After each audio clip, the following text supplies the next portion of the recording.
네, 오늘의 전국 주요 현안 짚어보겠습니다. 더불어민주당 원내부대표인 장경태 의원 그리고 국민의힘 홍보본부장인 김은혜 의원 두 분 오셨습니다. 어서 오십시오. 안녕하십니까. 예, 안녕하십니까. 지금 국감도 진행되고 있어서 굉장히 바쁘실 텐데 자리 함께해 주셔서 고맙습니다. 자, 대장동 의혹 관련 소식부터 좀 짚어볼 텐데요. 이거 진영 망라하고 각종 의혹이 쏟아지는 가운데 여야 공방도 지금 격화되고 있습니다. 국민의힘 이준석 대표 조금 전에 특검을 촉구하는 도보 투쟁에 나서면서 기자회견을 진행했는데요. 자, 이 내용에 대해서 더불어민주당 입장까지 먼저 같이 듣고 오시겠습니다.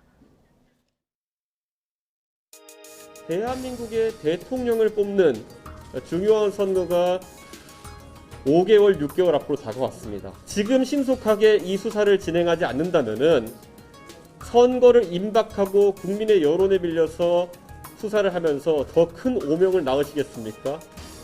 아니면 지금 당장 우리 당이 제안하는 특검을 받아서 명명백백하게 잘잘못을 가려내시겠습니까? 오늘을 기점으로 우리 국민의힘의 지도부 그리고 우리 대권주자들 그리고 당원 한 사람 한 사람에 이르기까지 투쟁의 강도를 높여나가는 시점이 왔습니다. 검당유착 국기문란 사건을 뒤덮기 위한 야당의 끊임없는 물타기 쇼에 민생은 익사할 지경입니다. 부끄러워할 줄 모르는 국민의힘 때문에 매번 부끄러운 것은 국민의 몫이 되고 있습니다. 민생보다 정쟁을 우선시하는 제1야당의 행태, 국민이 용납하지 않을 것입니다.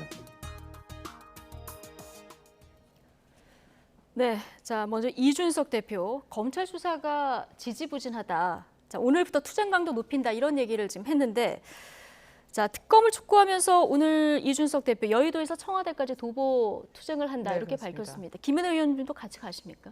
네, 저도 중간에 합류하거나 예. 그 뒤에 이제 감사원 감사 청구를 저희 대장동 주민들과 할 예정이거든요. 예. 어떤 식으로든 국민 여러분들께 호소할 수 있는 방법은 이 방법밖에 없다고 생각하고요. 검찰에서 아무리 수사를 한다 하더라도 압수수색만 하더라도 보도를 보면 사전에 압수수색 영장과 관련해서 유동규 전 본부장과 면담을 했다는 거 아닙니까? 사전 면담을 하고 진행되는 압수수색은 저는 살다 처음 봅니다. 황제 압수수색 이런 식의 검찰 수사는 믿을 수가 없다. 그런 네. 측면에서 말씀드리고요. 이게 검찰 수사를 들여다보면 당군 일의 최대 치적이라고 하시면 파도 미담이 나와야 되는데 계속 파도 특혜가 나와서요. 이 부분은 특검에서 상설 특검으로 가야 된다. 민주당이 아무리 반대한다 하더라도 그 반대하는 자체가 정쟁의 유발이라고 생각합니다. 네, 자 국민의힘에서는 이렇게 특검 도입을 위해서 본격적으로 여론전이 시작된 이런 모습인데 자 민주당에서는 좀 민생이 익사할 지경이다 이런 반응까지 오늘 나왔습니다. 특검은 안 된다. 여전히 이런 입장 고수하고 계신 거죠? 염치 없다고 저는 생각합니다. 그러니까 소위 대장동 개발 사업 같은 경우는 가만히 뒀으면 100% 공공개발이 됐을 텐데요. 이명박 대통령이나 LH 사장, 또 신영수 전 국민의힘 의원 등의 외압으로 인해서 중단되었던 사례이고요. 또 이 공공개발을 반대하시면서 왜 개발 이익을 제대로 다 환수하지 못했냐라고 주장하시고 또 민간 개발이 너무 과하다라고 하시면서 또 민간 개발은 또 주장하세요.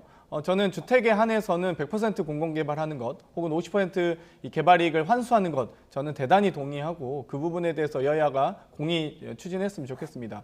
그리고 특검 같은 경우도 사실 시간 끌기용 특검 아니겠습니까? 그러니까 특검의 절차, 그동안 뭐 상시 특검도 얘기하시지만 한 번도 상시 특검 된 적은 없고요.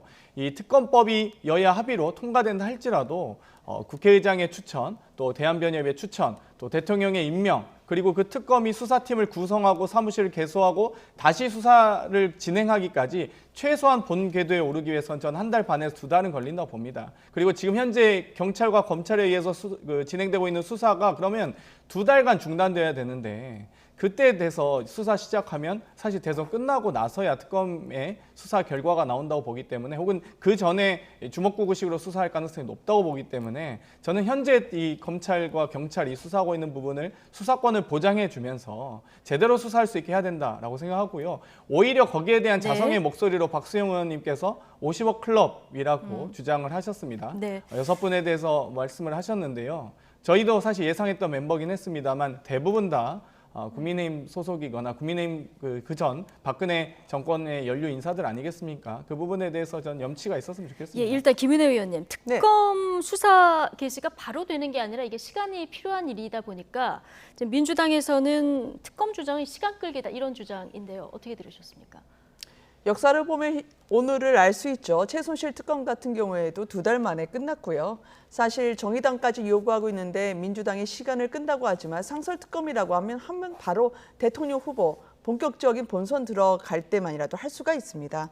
그리고 말씀하신 것처럼 아까 50억 클럽 말씀하셨지만 결정적으로 들여다봐야 되는 것은요.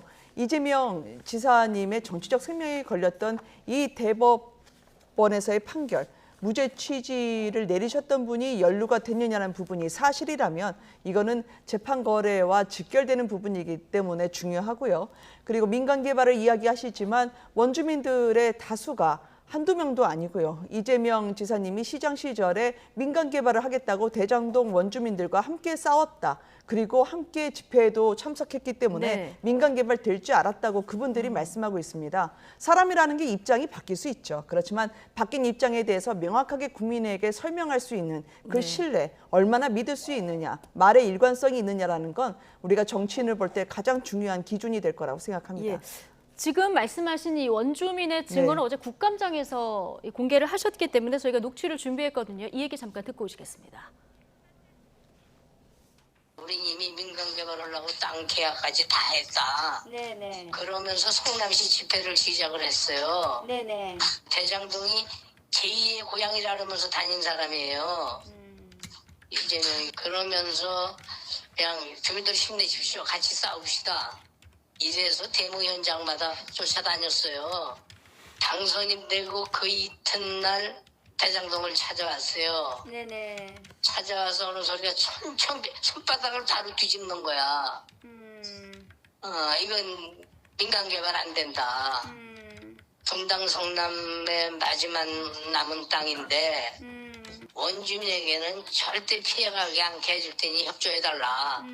그래서 그 자리에서 난리가 났었어요. 연담을 신청해도 받아주지도 않고 유동규 본부장한테 가라. 그 본부장한테 가면은 절대 피해 안 가게 해준다. 당신 어떻게 책임지자니까 내 말이 시장 말이다. 네. 내 말이 이재명이 말이니까 믿고 기다려라. 이렇게 된 거예요 이게.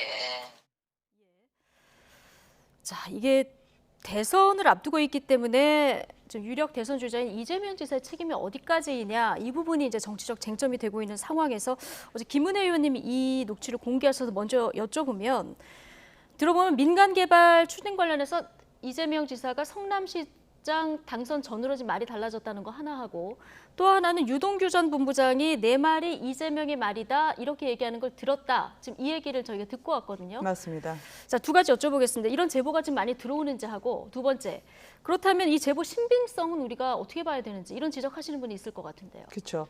그러니까 이득을 본 분들이 있으면 반드시 피해를 본 분들이 있다라는 반증이죠. 그게 바로 원주민이 됐기 때문에 그렇습니다. 왜냐하면 자기 땅이 지금 헐값에 수용을 당했고 또 이주 택지 같은 경우에도 강제로 반강제로 비싼 값에 사야 했죠. 이분들 처음에 민간 개발하다가 공영이 좋다 해서 설득당해서 공영을 했는데 말로만 공영이었던 거죠. 수용할 때는 공영이고 또 비싼 값에 이주택지 사야 될 때 민영이었으니까 말이죠. 한두 분이 아니었기 때문에 이거는 손바닥으로 해를 가린다고 해서 가릴 일이 아니라고 저는 생각을 하고요. 그리고 언제든지 이 유동규 씨가 측근이냐는 부분은 지금 측근을 측근으로 부르지 못하는 세상이 됐는데 이분이 이재명 지사님의 3대 그림자 중에 하나다라고 하는 기사는 예전부터 났었습니다. 근데 단 한 번의 정정보도 청구는 없었죠. 그렇기 때문에 차라리 저는 유동규 전 본부장이 워낙 이재명 지사님을 충성심을 갖고 모신 분이라고 알고 있기 때문에 이런 소식을 들으면 좀 섭섭해하시지 않을까라는 생각이 듭니다. 네, 장경태 의원님은 지금 들으신 이 원주민의 제보 신빙성 어떻게 보시는지 하고 민주당에서도 관련한 제보 많이 들어오지 않겠습니까?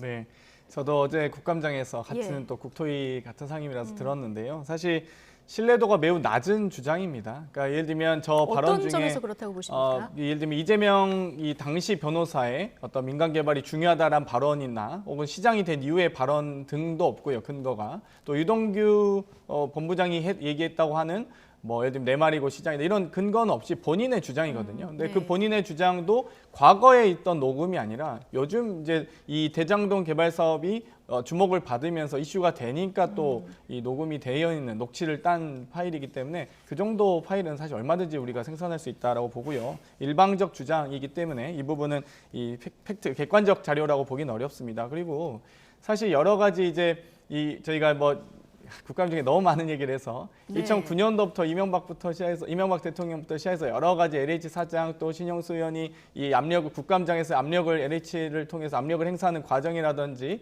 여러 가지 이 사업 구성 과정에서 보면 사실 이 성남시가 하기보다는 이 공영과 민간이 공동 개발했던 첫 사례로서 이 100% 민간이 가져갈 수도 있었던 일을 어찌되었건 이 50% 5천억에 달하는 돈을 이 성남시가 공영이 환수하면서 첫 모델을 만들었다고 보고요.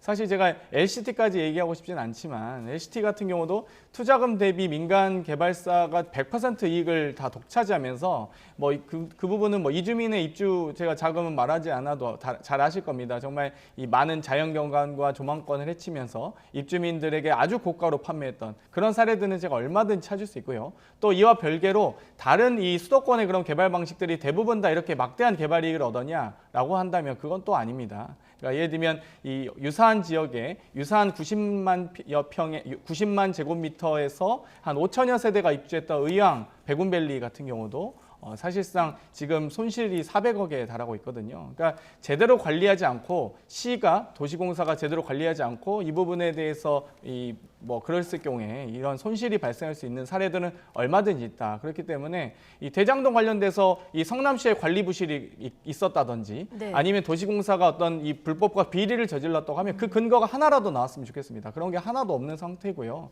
주장이다. 이미 2016년 주장이다. 행정법원을 통해서 또 2018년 선거법 관련 재판을 통해서 모두 다 수사했던 사안인데 오히려 지금 까면 깔수록 양파처럼 정말 국민의힘 관련 우리 곽상도 전 민정수석 현 의원이셨죠. 또 우리 신영수 전 의원님부터 해서 이 최재경 박근혜 정부 민정수석까지 나오고 있는 건 아니겠습니까? 뭐 제가 일일이 다 열거하기도 한 지금 10여 명에 달하기 때문에 일일이 열거하지는 않겠습니다만 정말 다행스럽게도 민주당 의원이 한 명이라도 있었으면 정말 어땠을까? 아주 예. 그냥 무슨 민주당 게이트로 몰고 가셨을 텐데 다행스럽게도 10여 명 넘게 다 모두 전원 국민의힘 관련 분들이라서 참 다행입니다. 예, 이제 앞서 계속 이제 50억 클럽 명단 오늘 박수영 의원이 이제 공개한 이 부분 관련 얘기를 해주셔서 이 얘기 먼저 조금 해보면 김은혜 의원님. 네. 오늘 박수영 의원이 국정감사에서 이 명단을 공개를 해버렸는데요. 당사자들 가운데 일부는 지금 사실 무근이다, 법적 조치하겠다 이런 입장도 보이고 있는데 네네. 어쨌든 지금 이 대장동 의혹은 원주민들에게 이렇게 피해를 입힌 이 부분의 수사는 수사대로 해야 되겠지만 외부 로비 의혹도 지금 불거지는 이런 상황이거든요. 어떻게 보고 계십니까? 네, 두 가지죠. 네. 이 국민들을 허탈하게 하는 로또판을 누가 만들었냐. 이재명 지사님이 설계했다고 하셨잖아요. 그럼 설계를 어떻게 하셨는지 꼭 듣고 싶습니다.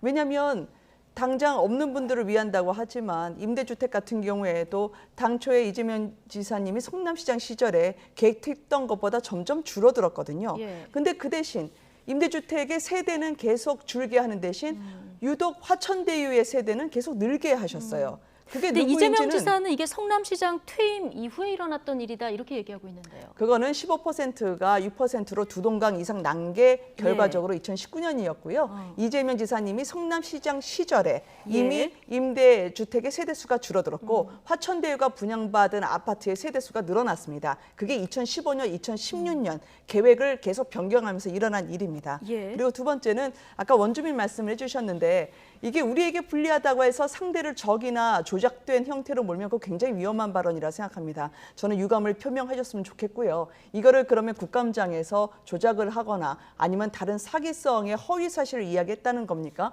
그런 식으로 대장동 주민분들에 대해서 가뜩이나 자신들의 권리를 박탈당한 분들을 두 번 상처 주셔서는 안 된다고 저는 생각을 하고요. 그리고 또 하나는 이게 중요한 건 하나입니다. 이건 공공의 탈을 쓰고요. 그리고 힘없는 원주민이나 주민분들에게 오히려 피해자로 전가하고 화천대유라고 하는 특정의 7명에게 배를 불리게 했던 배임입니다. 그리고 범죄와 마찬가지죠. 이 부분에 대한 실체 규명이 필요하다는 말씀을 드리는 거고요. 그리고 그 뒤에 아까 말씀하신 50억 클럽은 제가 그분들이 정확하게 본인의 상황이다라고 인정하신 게 아니기 때문에 제가 아직 언급드릴 수 있는 그런 단계는 아니라고 생각합니다. 네, 이 상황은 뭐 수사가 진행되는 대로 좀 지켜봐야 네. 될 것 같고요. 자, 장경태 의원님, 대장동 의혹의 이제 핵심 인물 중에 유동규 전 본부장이 있지 않습니까? 이미 구속은 됐는데, 자, 이 유동규 전 본부장하고 이재명 지사의 관계에 대한 논란이 이제 계속되고 있는 이런 상황인데, 일단 이재명 지사는 관리 책임까지는 내가 인정을 하지만 이게 직원 개인의 혐의다 이런 입장이거든요. 근데 조금 더 명확한 사과가 있어야 한다 이런 지적도 있습니다. 어떻게 보십니까? 일단 공직자는 뭐 국민의 공복으로서 무한 책임을 느껴야 된다고 생각하고요. 다만 이분들을 인선하는 과정에서 혹은 이분들에게 임무를 부여하는 과정에서 이분들이 불법을 저지를 것이라고 예상하고 임무를 주신 분들은 없을 겁니다. 그러니까 예. 마찬가지로 참 이 공직 임용 과정이라든지 여러 그러니까 임명을 하지 않고 여러 이 임무를 줄 때 예를 들면 당연히 국토부 장관이 LH 직원들한테 이렇게 지시를 내릴 때도 LH 직원 중에 일부가 누가 개인적 일탈할지 전혀 예상하지 못하는 거 아니겠습니까? 네. 그렇기 때문에 우리 사회가 더 투명하게 시스템을 구성해야 되는 것이죠. 그러기 위해서 저희가 더불어민주당에서 지금 부동산 거래분석원 설치하자 1,000만 원 이상의 금융거래도 금융감독원에서 금융거래분석원에서 분석을 하는데 왜 유독 수십억이 왔다 갔다 거래되는 그 부동산은 이 감독원이나 거래분석원이 없는지 이 부분에 대해서 저희가 항상 주장하고 있었고요. 임대주택 말씀을 하셔서 좀 말씀을 드리고 싶은데요. 네. 임대주택 비율이 확정된 것은 2016년이었습니다. 그런데 이 도시개발법이나 국토부 도시개발 지침에 의해서 이 6개월 이상 유찰될 경우에는 이 계획을 변경할 수 있게 되어 있습니다. 2016년 당시에 15% 정도 했었는데요. 이 2년간 6개월 이상이면 이 지침상 변경이 가능한데 2년이나 기다리면서 9번이나 유찰이 됩니다. 소위 임대주택 15%를 책임지고 시행할 만한 건설사들이 입찰을 응하지 않았던 것이고요. 그러다 보니까 15%에서 7% 정도로 완화하면서 최대한 이 입찰을 유도했던 것입니다. 만약 이 유도하지 않고 비율을 조정하지 않아서 아무도 입찰에 응하지 않았다면 임대주택 자체가 공급될 수 없었던 사안이기 때문에 이 부분을 가지고 건설사들이 입찰에 응하지 않은 것도 그럼 시장의 책임입니까? 그건 아니기 때문에 이 부분은 좀 더 명확하게 그 팩트를 확인했으면 좋겠고요. 그리고 그 비율 조정 또한 이 다음 시장의 권한이었기 때문에 전임자에게 책임을 묻는 것도 이 행정 권한상 맞지는 않다고 말씀드릴 수 있겠습니다. 예. 자, 국민의힘 대선 주자들은 이재명 지사 어제 토론회에서도 보니까 이제 배임 가능성 언급하시는 분들이 꽤 있던데 네. 이재명 경기지사는 LH가 예측했었던 대장동 수익의 12배를 내가 환수했다. 이게 무슨 배임죄냐 이런 주장입니다. 근데요, 이재명 지사님이 그렇게 멀리까지 갈 필요가 없고요. 바로 2011년에서 2012년에 성남시장으로 재직하셨을 때 바로 이 대장동의 수익이 3,400억이 넘을 거라는 걸 본인이 직접 본인의 이름으로 성남시장의 이름으로 성남시 의회에 보고가 된 바가 있습니다. 그렇기 때문에 이거를 지금 배임이냐 아니냐 물어본 건 이 사안을 보셔야죠. 공공이익에 대해서는 캡을 씌워서 손발을 묶어놓은 다음에 민간이익에 대해서는 무한대로 터졌습니다. 그리고 장경태 의원님, 임대주택은 제가 지역구에 임대주택이 많아서 제가 좀 민감합니다. 네. 그래서 이 부분에 대해서는 분명히 말씀드리고 싶었는데요. 2015년에 임대주택이 267로 돼 있지만 2016년에 221로 줄어듭니다. 이재명 시장 시절입니다. 그리고 화천대유 아파트의 A1 블럭 같은 경우에는 479였다가 그 다음 해 이재명 시장 시절에 529세대로 늘어납니다. 이거는 주택계획 바뀐 것만 확인하시면 충분히 아실 수 있는 사안입니다. 네. 어쨌든 대장동 의혹이 워낙 광범위하다 보니까 뭐 어제 국감에 이어서 오늘 국감장에서도 뭐 틈만 나면 대장동 이야기가 나오는 이런 상황인데요. 어제 청와대가 첫 입장을 냈습니다. 대장동 의혹을 엄중하게 보고 있다. 자, 이거 어떻게 해석하고 계십니까?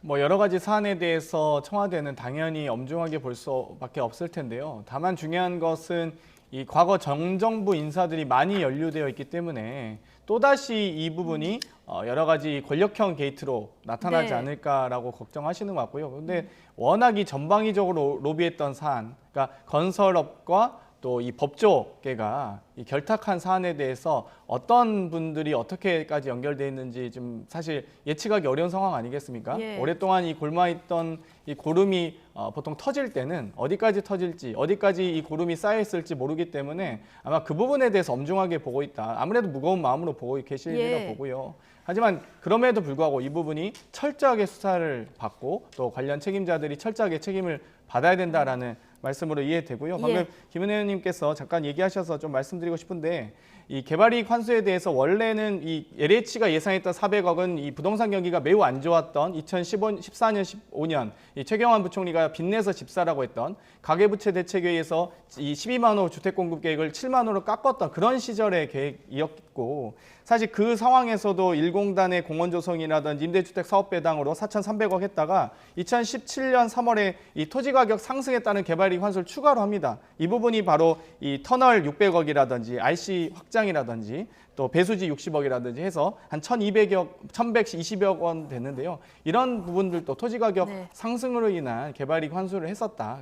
이 정도의 책임을 하면서 이 정도의 노력을 개발이익을 환수하기 위한 노력을 했는데도 불구하고 거기에 대한 비난이 감수해야 된다면 참 이 여러 민간 개발사들 앞으로 많은 이 그동안 이루어져 왔던 택지 개발에 대해서 예. 전 전수조사해도 좋다고 생각합니다. 자, 알겠습니다. 하나만 예. 정정해드린다면 터널이나 그런 거는 보통 민간 개발 사업자도 기부 체납 형태, 즉 토지를 개발해서 그거를 분양할 때 프리미엄을 올리기 위한 비용이죠. 왜냐하면 그 당시에 2016년에도 성남도시개발공사 황우영 사장이 이거는 이득이 아니라 사업비, 비용이라고 얘기한 부분이 있기 때문에 정정드리고요. 청와대가 유동규 전 본부장이 몸통이라 생각한다면 엄중하게 생각한다 하겠습니까? 청와대는 분명히 고심하고 있다고 생각하고요. 이 부분에 복잡할 때는 언제든지 정치적 고려 없이 원칙대로 진실 규명하는데 청와대가 함께 하시는 게 저는 이 길을 푸는 해결책이라 생각합니다. 알겠습니다. 오늘 두 분이 워낙 열심히 준비를 해오셔서 주제를 넘기면 다시 앞으로 돌아가고 이런 상황인데요. 제가 주제를 아예 크게 좀 넘기겠습니다. 고발사주 의혹 지금부터 좀 얘기를 해볼 텐데 오늘 고발사주 의혹 관련해서 공수처 수사도 좀 속도를 내는 모양새입니다. 아침부터 속보가 좀 들어왔었는데 국민의힘의 정점식 의원실 자택 또 의원실 오늘 압수수색이 진행이 됐고요. 네. 조상규 변호사 지난 총선 때 국민의힘 법률지원단장이었죠. 사무실도 압수수색이 진행됐습니다. 오늘 오전에 국민의힘 분위기 어땠습니까? 아니 뭐 자주 찾아오셔도 되는데요. 네. 그 웬만하면 좀 공부를 좀 하고 오셨으면 좋겠어요.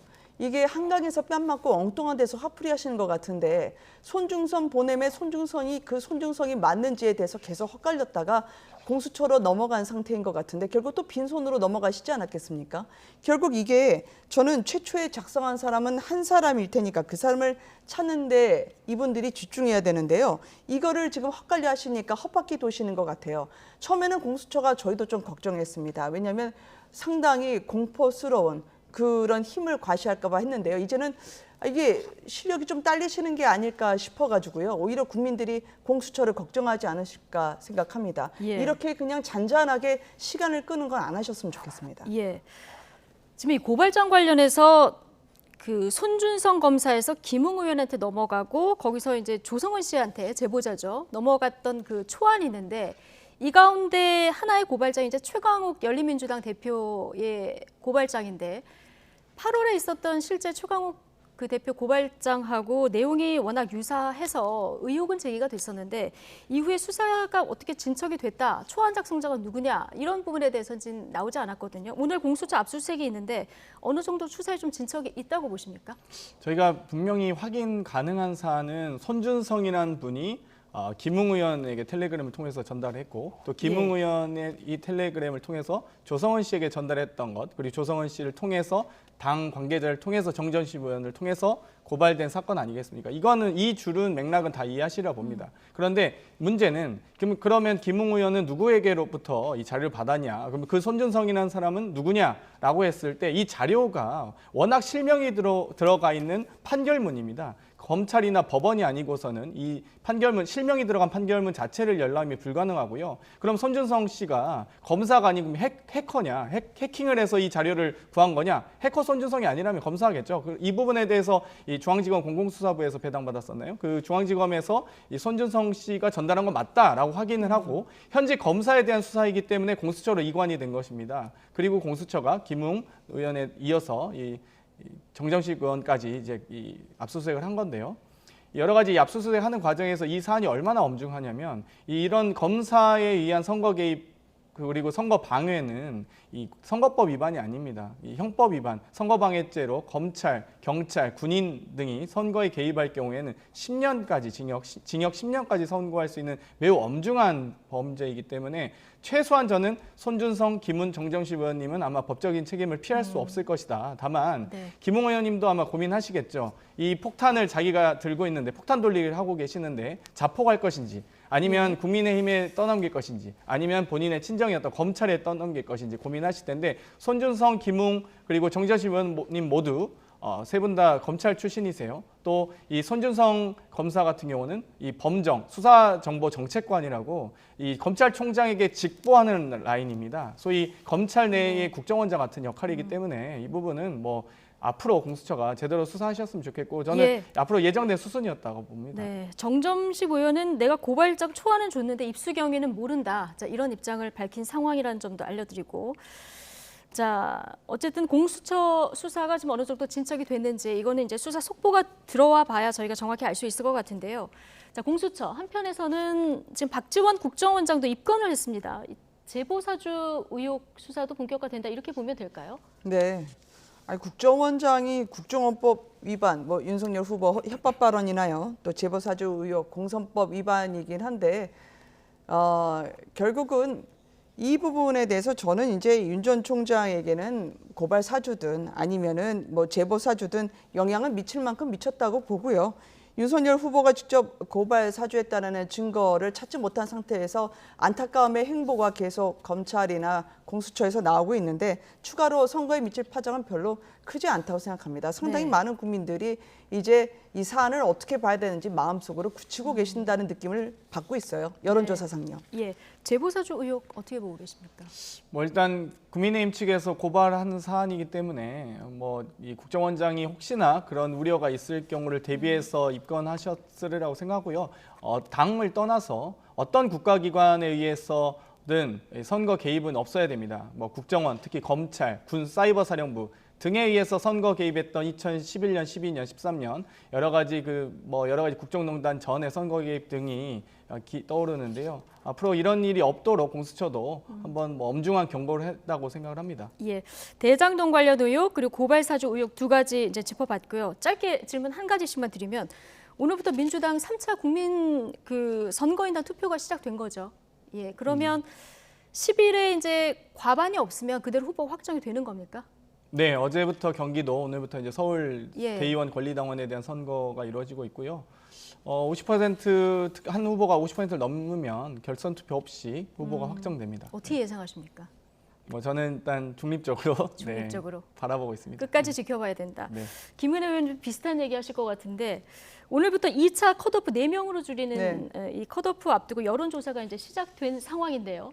지금 1, 2, 3위보다 4위로 누가 안착하느냐 이 부분이 관심입니다. 예상을 해보신다면? 저도 모르겠어요.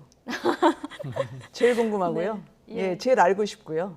그리고 자꾸 돌아가서 죄송한데요. 국민의힘 예. 게이트라고 얘기하시는데요. 대장동 게이트에는 이재명, 유동규, 권순일, 그리고 김만배, 이재명 지사님하고 연결 안 된 분이 있습니까? 설명을 안 하시는 걸로 그거를 가릴 수 있다고 생각하시면 안 될 것 같습니다. 예, 알겠습니다. 자, 대선에 영향을 미칠 만한 두 가지 이슈 중점으로 오늘 두 분과 이야기 나눠봤습니다. 더불어민주당 원내부대표인 장경태 의원 그리고 국민의힘 홍보본부장 김은혜 의원 두 분과 함께했습니다. 고맙습니다. 감사합니다.